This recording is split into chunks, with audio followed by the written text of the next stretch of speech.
And then I'm going to ask you to give him, after I've prayed, a sunny Skegness, very, very, very warm welcome. But let's pray for him first of all, okay? Father, we thank you for the opportunity to think about this very important subject, youth at the end of the 20th century. We pray, Lord, that in the church we may really understand the changes in culture around us, that we may not be addressing and trying to answer yesterday's questions, but Lord, that you will bring your love and your grace and your good news to a new generation that increasingly knows less and less about your love. Lord, we ask you that you'll give us real vision for those who don't know you and real understanding of the questions they're asking. We pray for Steve, we thank you for him, and pray that as he speaks to us, you will use him to help us, and that it may be to your glory, for Jesus' sake. Amen. Let's give Steve a warm welcome.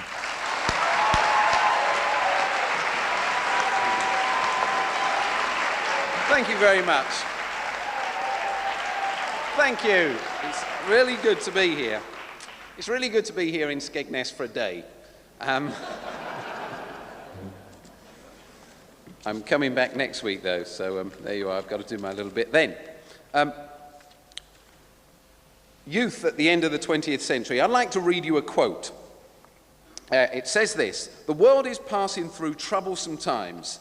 Young people of today think about nothing except themselves. They have no reverence for their parents or for maturity in old age. They are impatient of all restraint. They want their own way. They talk as they know everything, and what passes for wisdom with us seems foolishness to them. As for the girls, they're immodest in their attire and unwomanly in their speech and their behavior." That was written by a man called Peter the Monk in 1274, which actually says something about our title. Young people at the end of the 20th century. There's a great deal that's talked about nowadays as we come on, as we will do in a moment or two, to look at Generation X and phrases like postmodernity. It's very easy for us to think that we're facing a totally new situation. Youth culture is always changing, youth culture is always moving, but the human heart stays exactly the same. And in many senses, the issues that the church faces in coping with and befriending and incorporating young people today are the issues that it's always faced down through the years. But things have changed a great deal over the years at the same time. We all want to reach young people. That's why we're here. That's what we believe in. Another quote from a book that I've just written, but a quote that I picked up from the Times, from a journalist called Max Harris, not a Christian. He says this: Christians are a dim, ego-tripping minority which is dead set on telling everybody why they ought to become Christians instead of finding out why they aren't in the first place. Max Harris. We are evangelicals. Evangelicals have something to say. We believe the gospel. We believe we're called to preach, don't we?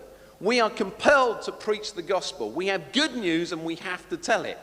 The problem with people who are great at talking is often they're not very good at listening. You've got friends like that, haven't you? People at parties who always talk, but actually they're not very good at listening. The church can fall, the evangelical church can fall very much into that trap. Winston Churchill once said that we should always listen to our best friends and our worst enemies, because they're both telling us the truth about ourselves from a slightly different perspective. What we have to do if we are going to meet the challenges of youth culture at the end of this century and into the next millennium is stop long enough to listen. Because I spend a lot of my time working in television and radio now, I come across a great many Christians who are seeking to be involved in media. And I come across a great many broadcasters, people who are not Christians, who have comments to make on those who are seeking to be involved in media.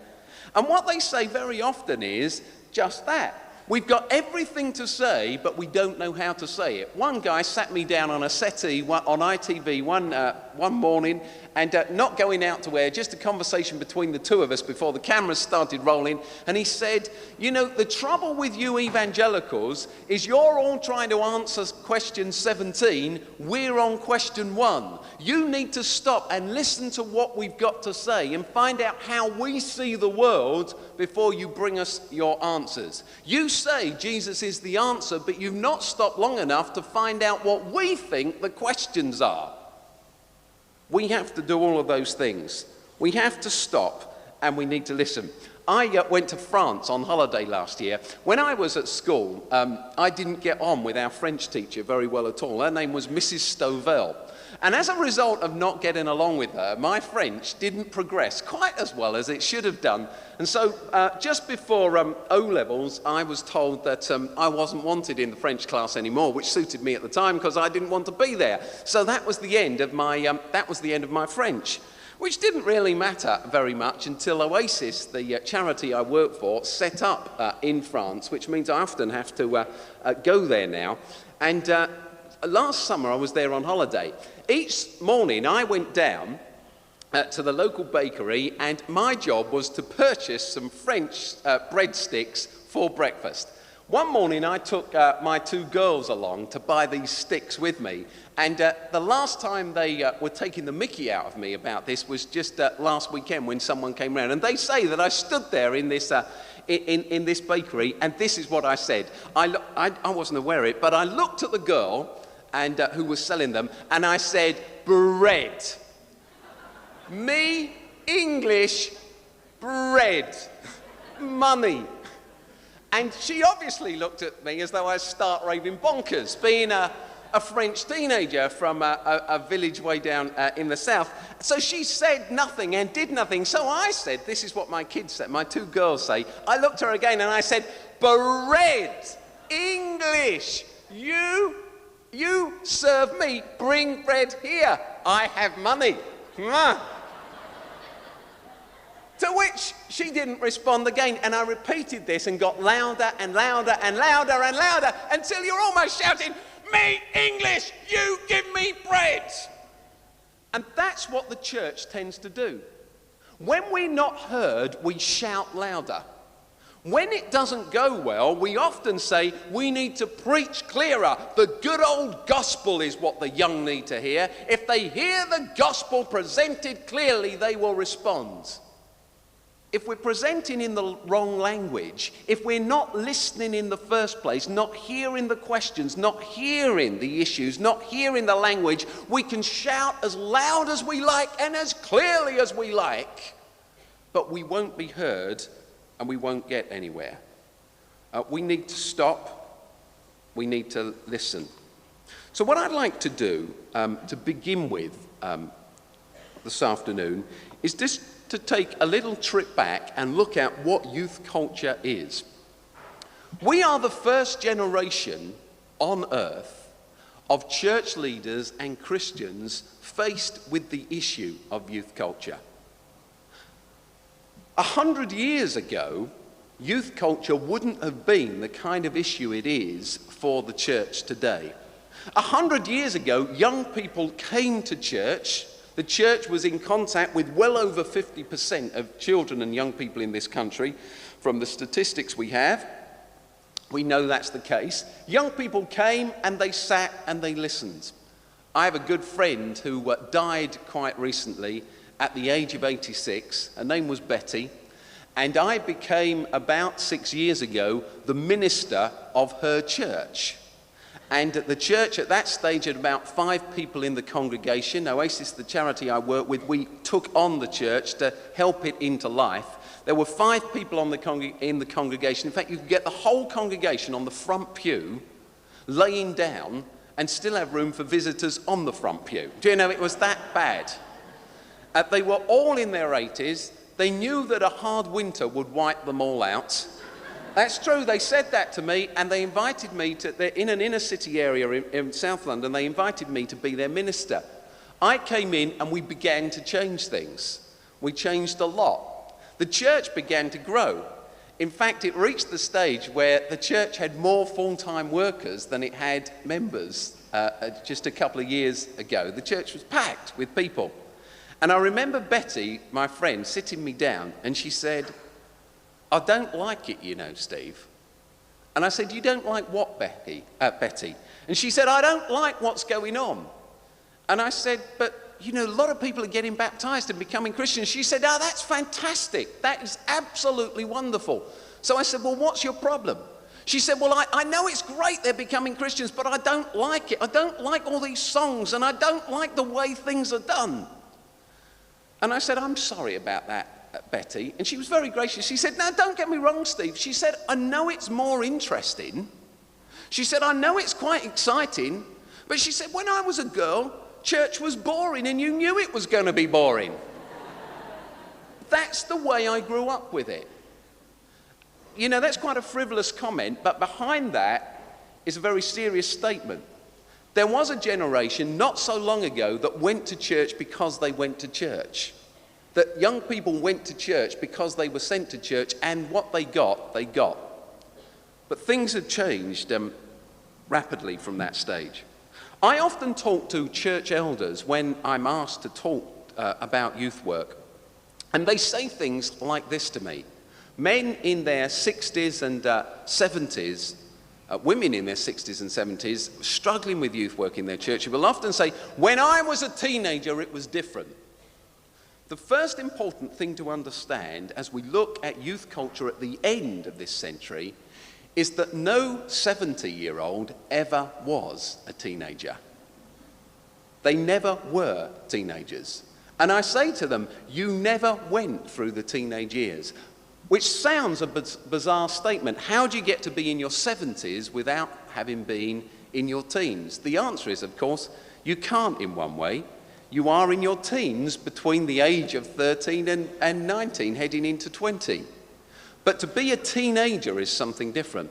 If I look at one of you in your 20s or 30s or 40s or 50s and say, "Oh, you're a 50-ager, you're a 30-ager, you're a 20-ager," that phrase is completely alien to you. So where did we get the term teenager from? The term teenager arose out of the end of the Second World War. And it's very important that we understand that. The Bible never addresses the issue of youth culture.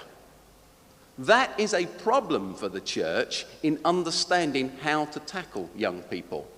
You can read the Bible from one cover to the next, including the maps and the index. There is no mention of the term teenager or of the concept of the teenager. The Bible contains two concepts, the concept of the child and the concept of the adult. And you will know, those of you who know about Hebrew culture, is that the age of 13 was the transition point between the two. Up until the age of 13, I was a child. At 13, I became an adult. So still today, a Jewish boy or girl will go through a bar mitzvah or its equivalent. A Jewish boy at the age of 13 in North London, I know many of them, at the age of 13, one Saturday, their Sabbath day, will have his bar mitzvah, and he emerges from that ceremony as an adult, a fully functioning adult. If you read the Old Testament and you read the commentaries behind the Old Testament, you will know that a child, we say a child of 13, a 13-year-old could get married, could go to war. They were an adult. Childhood had ended. They had gone through their rite of passage into their adult years that began at the age of 13. Why did that happen? It happened in other cultures as well. In fact, it happened in all cultures around the world. Oasis worked in India. We work a little bit in Africa. In both of those cultures, it still happens. It still happens. A child will move from childhood to adult life. The Maasai tribesmen, You know, those huge, tall tribesmen of Africa.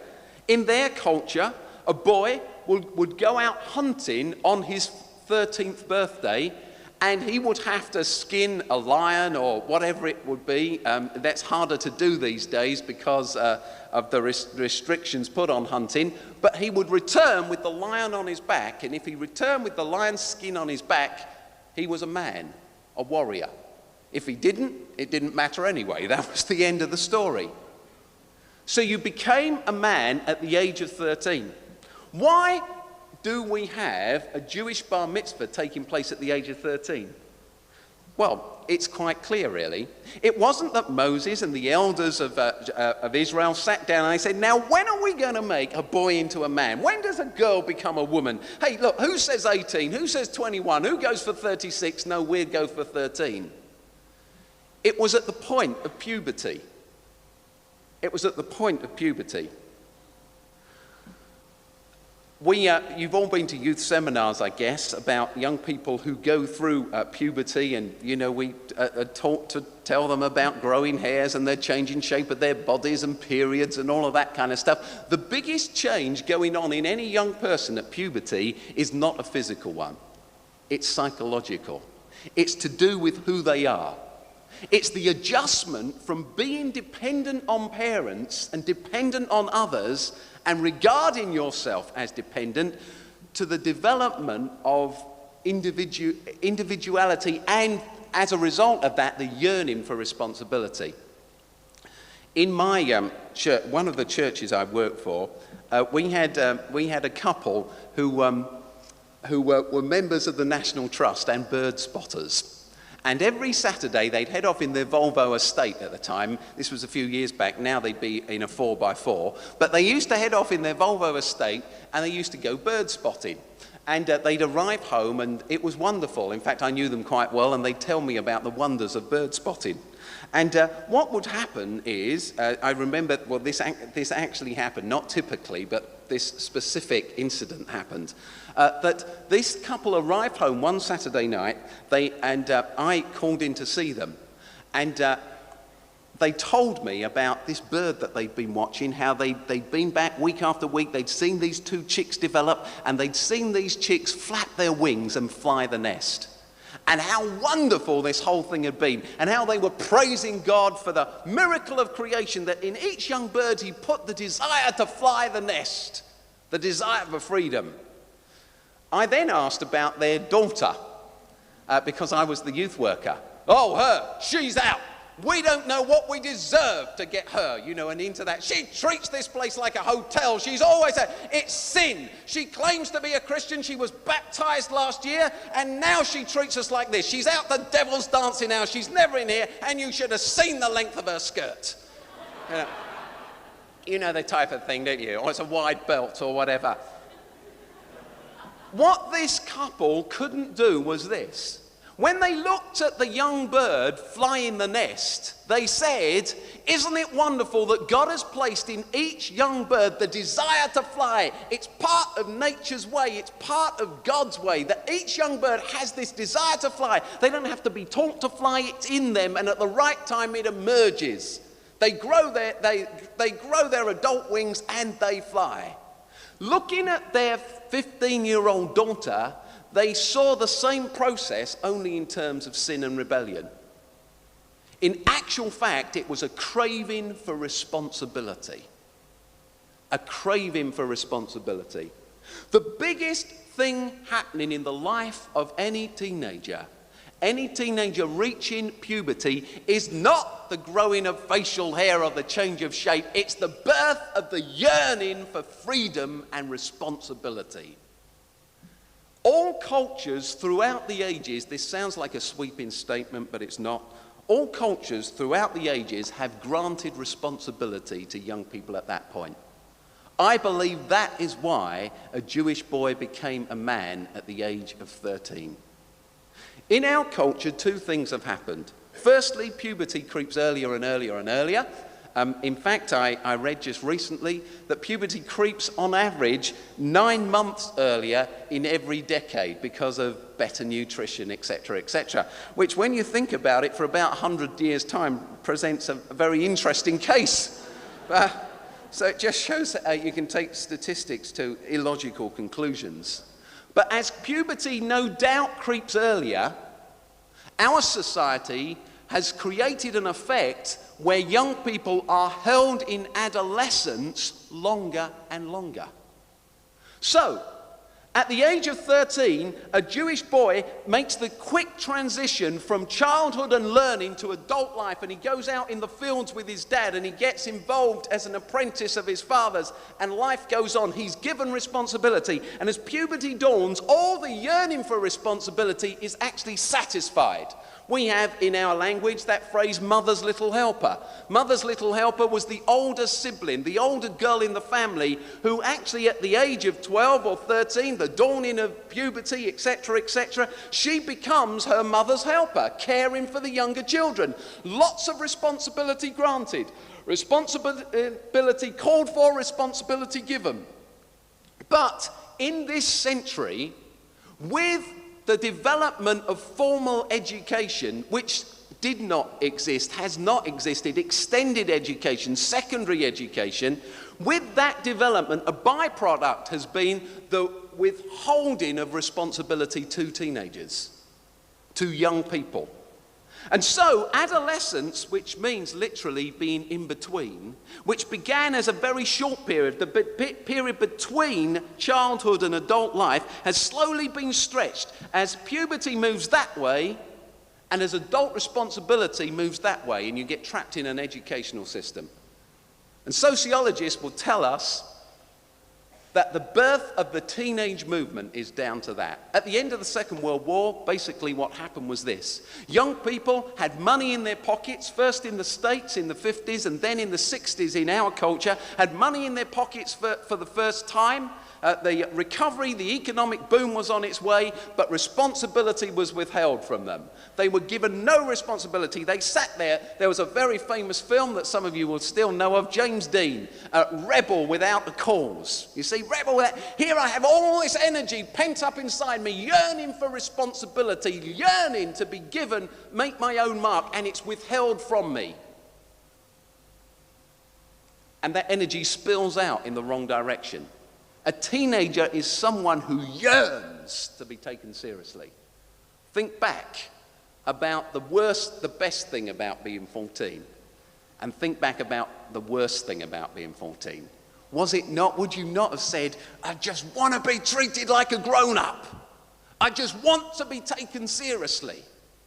I grew up in Baptist church circles. I am a Baptist minister now, where at the age of 14 I became a Christian, where at the age of 14 I was told to tithe my money, where at the age of 14 I was expected to be at the prayer meeting, where I was asked to become a Sunday school teacher, but where I was told I could not take part in the church meeting and vote because I wasn't mature enough or responsible enough until I was 18. How disenfranchising is that? And how far away from the way God made us? And so the term teenager itself was actually invented by American advertising men during the Second World War. And they were looking, we won't get into this unless you want to ask questions about it, they were looking for a tag to hang it on. Bill Haley came along and then Elvis Presley. And all of a sudden, instead of being a teen and an adolescent, if I look at you and say, you look like an adolescent, you get your husband to come and hit me. If I look at you and say, you look like a teenager, you go, oh, you know, it's that... and you'll walk out on cloud nine. To be a teenager is fantastic. To be an adolescent was a put down. And so we had a generation of adolescents who felt bad about themselves, who yearned for responsibility, who it was withheld from, who couldn't get recognition anywhere. And all of a sudden, the advertising men say, well, you can be a teenager. You can look like Elvis. You can dress like Elvis. You can buy the T-shirt and his tie and his shoes and his records and his magazine and his poster. And in a Christian magazine I still have a copy of at home, a great quote there. It says, Elvis Presley was at the same time every mother's nightmare and every daughter's daydream. The more that the Christian parents said, It's evil, it's disgusting, those gyrating hips, that satanic music, that lurid drum beats. The more the kids said, yes! Finally, we have something that belongs to us. Now that developed, that situation, it developed in this country in the 60s. In 1963, Harold Macmillan said, this sounds like a history lesson, but it's very important. Harold Macmillan said, you've never had it so good economically. In 1963, the Beatles also had their first record. They were the first truly British pop band to make it. You could look like John Lennon. You could go wild. Your mother hated it. Your church hated it. And you loved it. Because finally this excluded generation of adolescents who were told, sit down, shut up, sit there, wait. We will not grant you responsibility, were given their piece of the action. It belonged to them. That is what the teenage movement is all about. And the church that does not take that seriously is the church that will have no young people. The church that says to the young people, fine, you be there, but you do our thing and you fit in with our thing and you can do a piece of drama every now and then, and we'll have you in the worship band playing once a month on a youth service when we'll stay at home, is the church that's headed for minimum impact in the long term with young people. Because the whole of youth culture screams at young people today, be different. I have a friend who's a Baptist minister who's 80. I remember sitting in his lounge a few years ago and he said, Steve, when I was a young man, all I wanted to do was dress like my dad. To go to church, to stand beside him, to have a suit like his. And I said, well, when you were young, how young? He said, 15. I appeal to all you young men here. Is there one young man in this hall this afternoon whose dream it is to have a suit like your father's? Is that what you're looking for? Is that what you're going for? A suit look like my dad's. To stand next to him in church, you don't want to get anywhere near the old blighter, do you? You want to get on the other side and deny all knowledge that he's got anything to do with you until he changes his clothes and gets some real ones. And again, in that rather funny statement, you see a huge culture shift that church leaders have to understand. 50 years ago, a young person wanted to be an adult, to listen to their music, to do their thing, to be accepted. Today, because of the rejection and the shutout that went on, a new culture has developed where any young person under 20 here will tell any person over the age of 20 that the last thing they ever want to be is like you. To share your values, your worldview, your mindset, your music, your language. Every newspaper and magazine article and television image screams at young people, to be young is to be good. To be old is to be bad. Young, the future is with the young. That's the culture we live in. John the Baptist said of Jesus,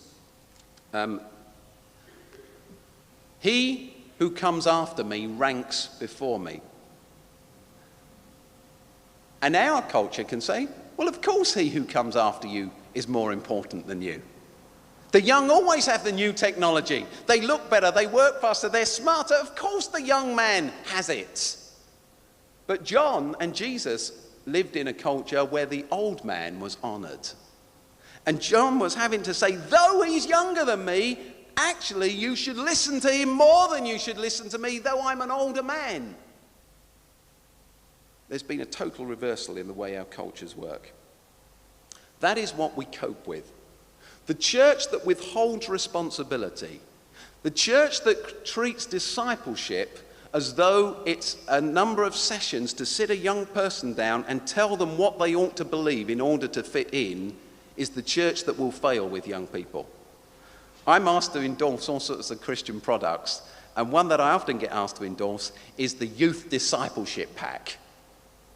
I don't know if you've seen Youth Discipleship Packs. A youth discipleship pack is a pack of A4 sheets that you can get out for a 6-week course on Wednesday evenings at the youth worker's home or the church leader's home, and you sit down and you work through it. Have you seen them? You know, Jesus went from there and he dotted the people. You all look it up, you discover it was healed the people, and you talk about healing for a little bit. And we say that a good discipleship course is an all-in-colour one. An all-colour one that costs $4.99. Discipleship is not about sitting in a room being indoctrinated with what I should believe by someone who's older than me. Discipleship, in Jesus' terms, actually, if we look at it from the New Testament, is the granting of responsibility to young people to get on and do it. So Jesus sent his disciples, who were not much more than a youth group, out 2 by 2. He sent them out 2 by 2 to preach and to heal the sick. They didn't really preach great sermons. We don't have time to go into this, but if you look through Luke's gospel, you'll discover that the sermons they preached were not very good at all. For a start, they didn't yet know who Jesus Christ was. They were still Peter was still to say, Jesus, we think you're the Son of God, the Christ. And Jesus was to say, yeah, you've got it, Peter, at last. All of this was after they'd been preaching. All of this was after they'd been out healing in Jesus' name. So why did he send them? To preach great sermons, to do the job more effectively? No, because he invested in young people and gave them responsibility. The church that fails to do that is the church that won't succeed with the young. But to move on, we have to move on very quickly. Generation X, post-modernity. These are phrases that are used all of the time. And we're increasingly told that we have to understand who Generation X are and what their needs are and where they're going. And this leads youth culture on just that chunk further. We have to listen, we have to understand who these people are in order to respond.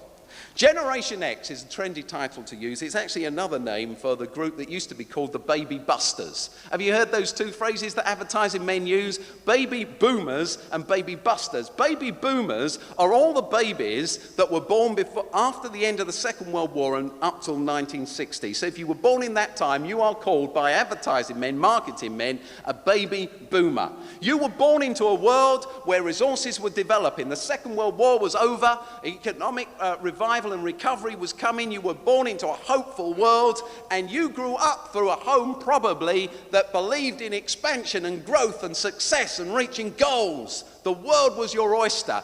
That is what the advertising men say. Baby busters are those that were born after 1961 onwards, now renamed Generation X. By a man called Douglas Copeland, a Canadian writer who wrote in the early 90s a book called Generation X. Generation X are a rootless generation, a generation for whom the key words weren't careers and success and achievement and comfort and me, but a sense of alienation, a sense of exclusion. It was a world filled with redundancy. It was a world filled with recession. It was a world filled with hopelessness. It's a world filled with the breakup of the family.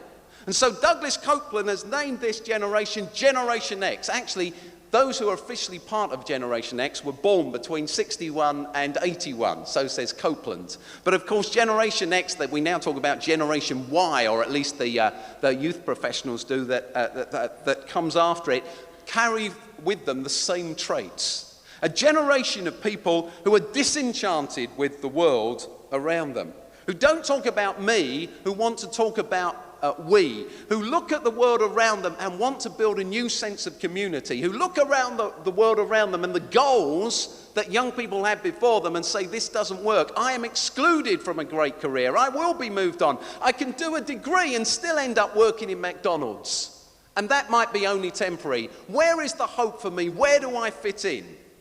That's the hallmark of this generation.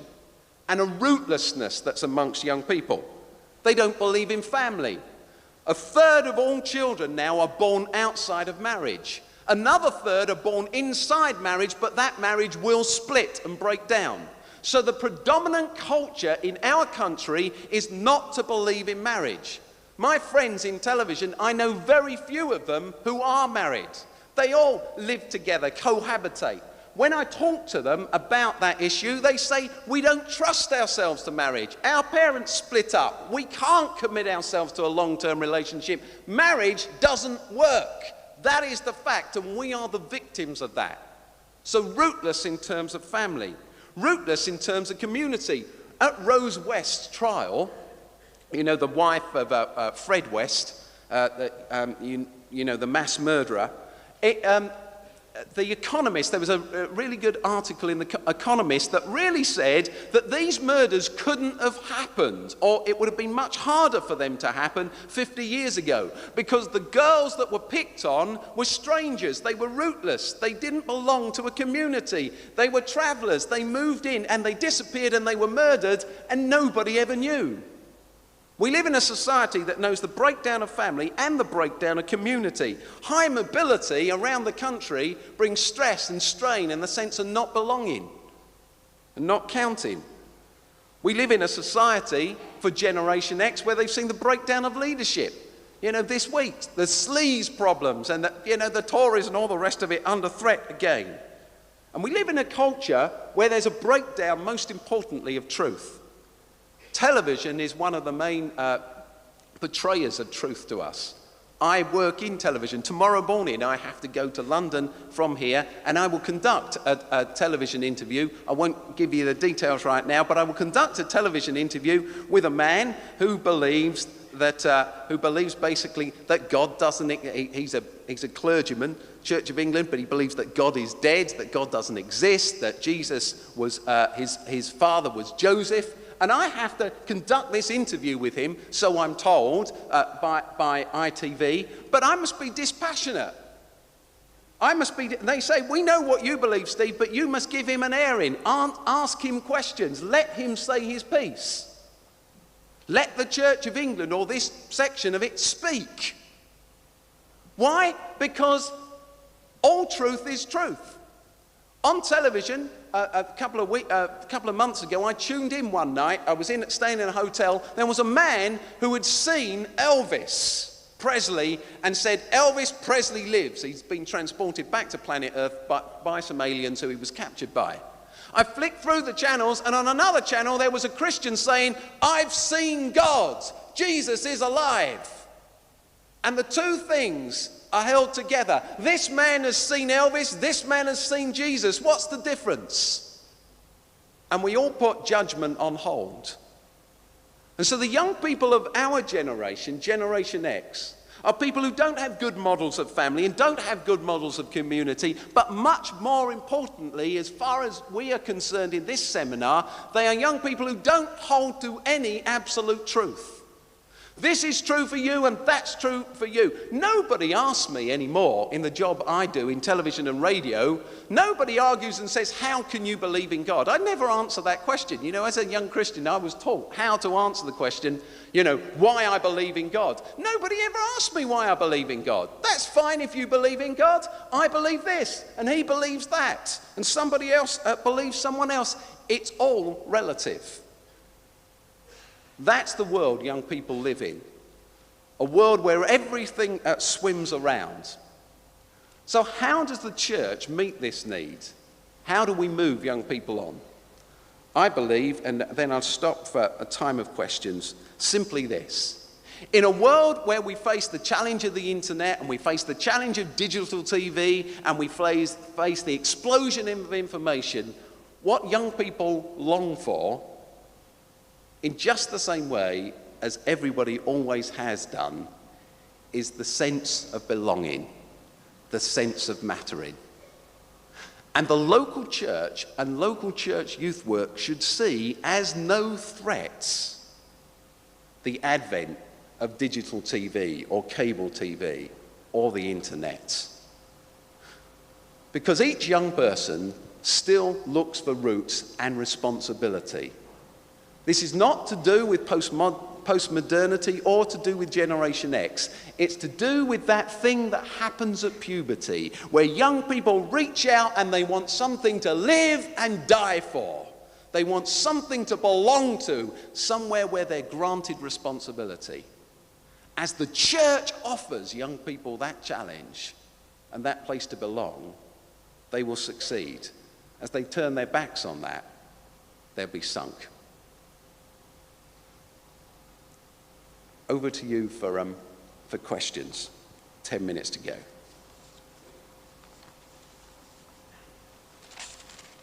So much more to say, so little time to say any of it. There's somebody with a roving mic, so we're picking up that way. You just said that teenagers look for responsibility. What do you think about youth churches?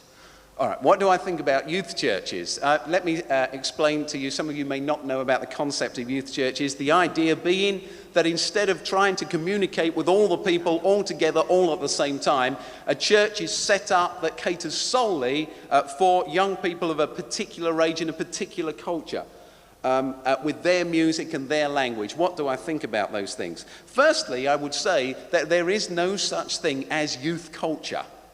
You know, as though all young people like this language or that music. I happen to live in London and work in inner city areas. The young people of the inner city areas of London are very different from suburban young people. Or, you know, I was out in Sussex on Sunday. They're worlds apart with their music and their dress sense and everything else. So you cannot set up a youth service or congregation or youth church that's going to cater for youth. You have to say, who are the target audience that we are trying to reach? What kind of young people? I personally am pretty uncomfortable with the term youth church. I prefer the term, I prefer the church youth congregation. I believe that churches should be multi-congregation. I believe that the concept of heating up your Victorian building once for Sunday morning at 11 o'clock and then once again at 6:30 and repeating the same kind of service to the same kind of audience is not the greatest strategy for the use of those buildings or reaching the whole community for Christ. Rather, I'd like to see on a Sunday, and we have experimented with this and developing this in churches that I'm involved in, a kind of, if you like, a service factory. That's a very unfortunate term, but you see what I mean? A number of services running through the day that cater for different kinds of people with different language and teaching at different levels. Caters for new Christians and those who really do need to think hard. Caters for people who are musical and arty and those who are not.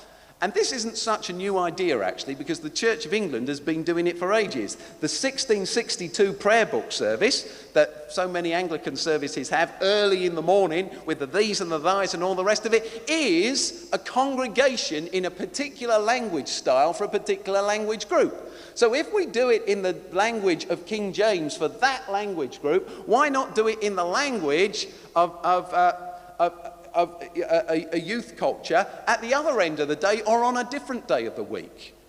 But I do believe that as we set up our different congregations, what we need to do is understand that we're one church and be relating those congregations back into the roots of the whole community.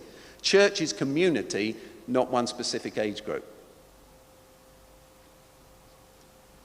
I feel perhaps the church could help with the older people not understanding the young ones and the breakdown in family life, whether they could adopt a granny or a granddad, some of the young people, and even talk through things with them and learn from each other. Yeah, I think that's a good statement. Yeah. No, well, I mean, why not? That's a great thing to do. Hi, Steve. You've talked a great deal about us giving more responsibility to our young people, and that's great if they're in the church, but what about the 99% who don't go to church? How do we reach them? How do we reach young people outside the church? Something that I had in my notes to talk about, but we just run out of time, is this. If you look at the development of the new churches in the 1970s, you see a very interesting sociological effect. In the 1960s, remember I made the statement that in 1963 the Beatles had their first hit. There was a rebellion against the music of an older generation. They were into the big band sound, Glenn Miller and all of that kind of stuff. There was a rebellion. Young people wanted beat. They wanted energy in their music. They wanted something that belonged to them. And youth culture in the 60s was about two things, music and language. language and dress. So music and language, language and dress. They wanted informality instead of formality. So the first time there were youth clothes and there was this youth culture, music and dress. Interestingly enough, those 15-year-olds, those 13, 14, 15, 16-year-olds in the mid-60s or early 60s, by the early 70s were in their early 20s. And we see in the early 70s the rise of the house churches or the news churches. What were the issues over which the new churches parted with the mainstream traditional denominations? Music and formality or informality. Music and dress. They didn't want the organ, they wanted drums and guitars. They didn't want old traditional songs, they wanted new songs. They didn't want suits, they wanted jeans. It was a 10 years knock-on. The teenager became the adult. They didn't abandon their Christianity, but they wanted a church that reflected their culture.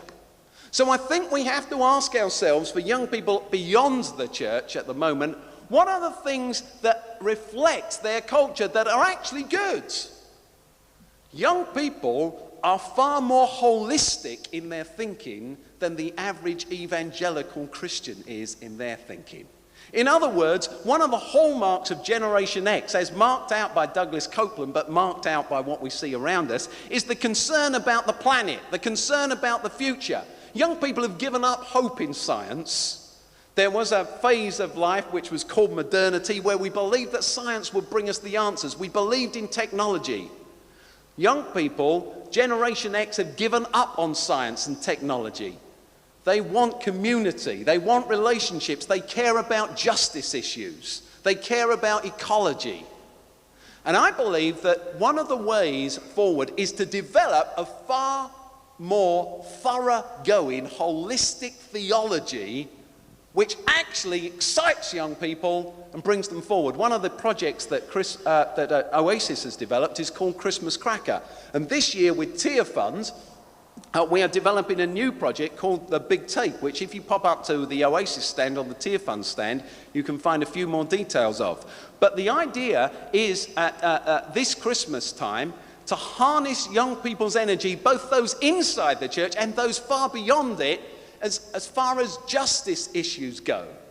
The plight of children working in factories endless hours around the clock, chained to machines to produce our clothing that we buy in our high street stores. The sex trade, child prostitution, these are issues that matter very much to the non-Christian kids, but actually are central to our understanding of Christianity as we read it in the Old and New Testament.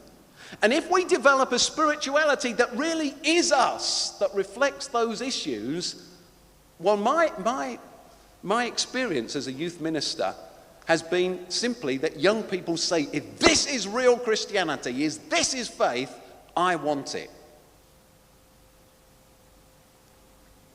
So check out The Big Take. Steve, you speak about this generation that's lost a sense of the family and doesn't want to be like their father.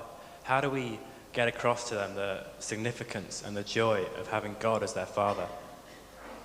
Okay, very good question. How do we get across to this generation the significance of having God as their father with this sense of lostness? We have just lived through an era which we called modernity. We are now in this area called post-modernity.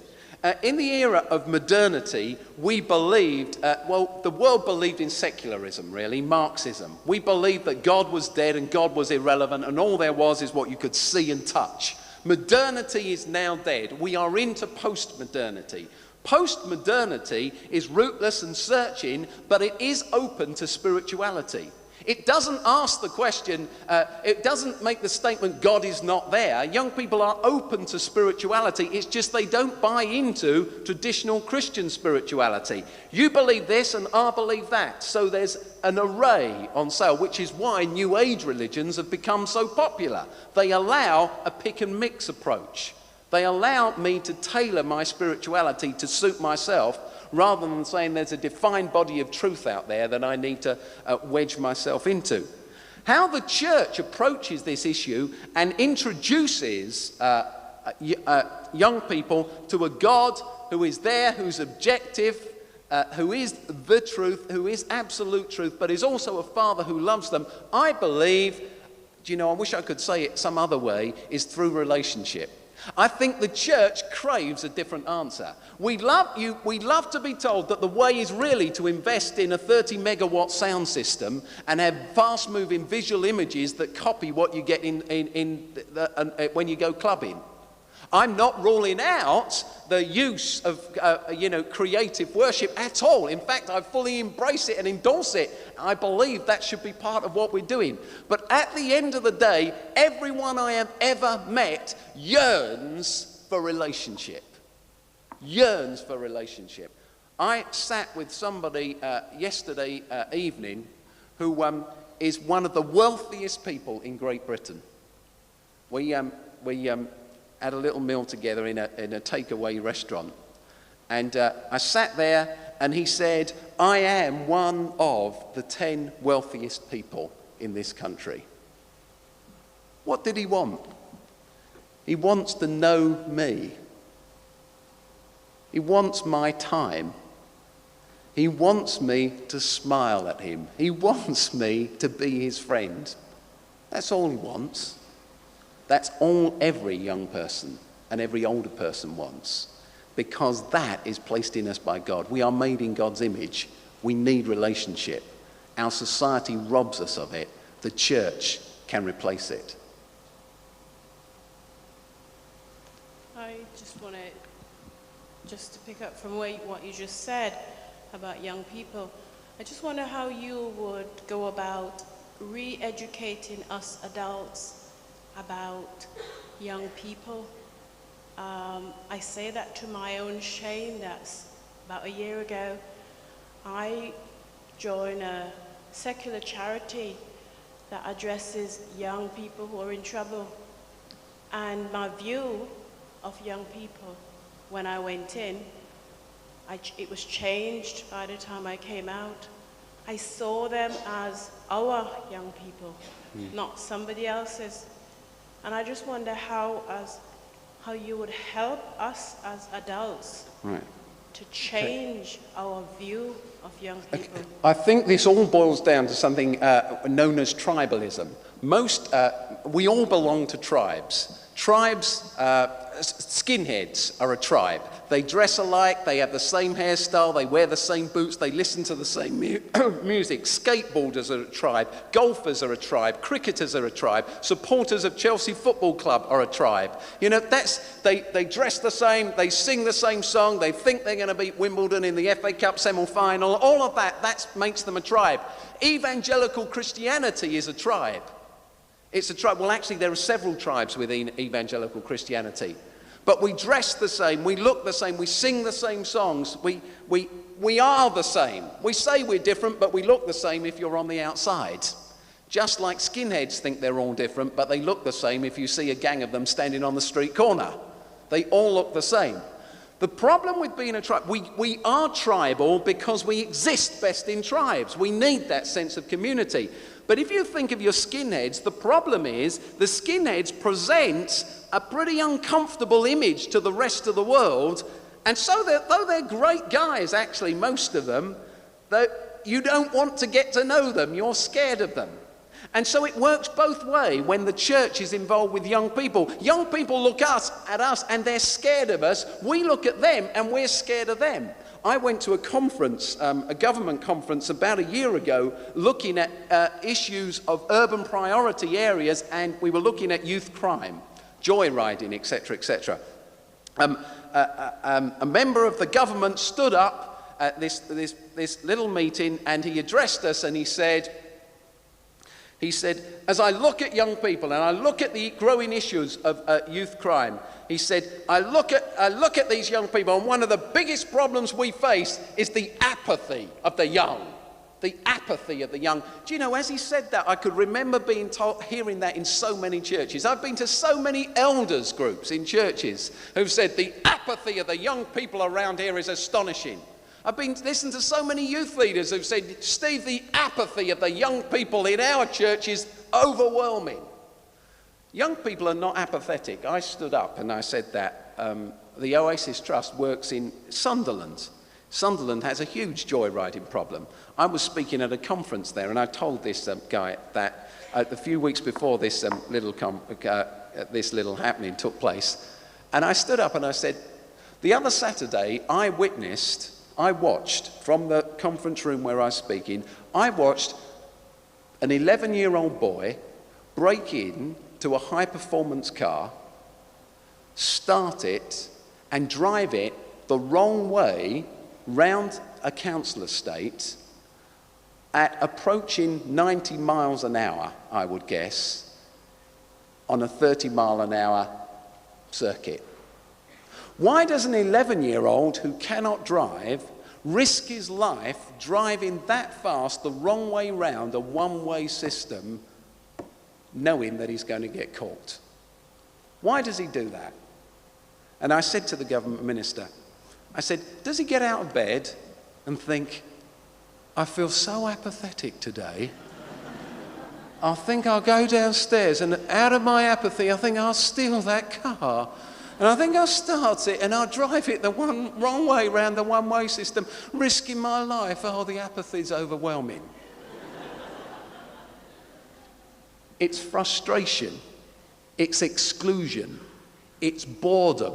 It's not mattering. It's not counting. It's not being listened to. And the church does not listen. The church excludes. The church often even excludes young people in its own ranks, minimizes their input. When you're older, you'll be given this opportunity, but sit still. Those outside, we don't see their real need. They need to belong, and there are ways that we can address that issue. I know that we've taken all of the time. Thank you for listening to me. You've been brilliant. Thank you.